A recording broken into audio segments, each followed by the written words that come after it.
Euh, Sujet de comment optimiser, pas de souci. Votre DPE, enfin le DPE, pardon.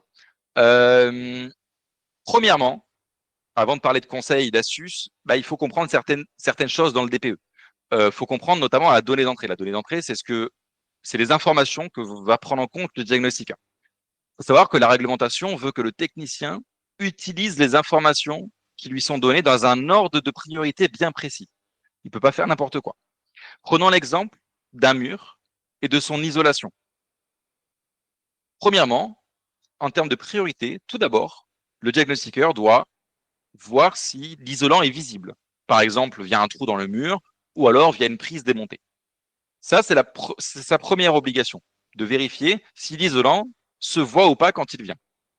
Si l'isolant ne se voit pas, il doit alors demander au propriétaire s'il dispose de preuves d'isolation, des photos des travaux ou alors des factures de pose. Si le propriétaire ne les a pas, il ne lui reste plus qu'une troisième solution, qui malheureusement arrive assez souvent, c'est ce qu'on appelle la valeur inconnue.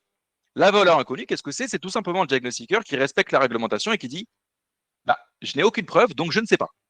Et vu que je ne sais pas, alors le DPE va se baser sur la réglementation thermique en vigueur à l'époque de la construction du bien.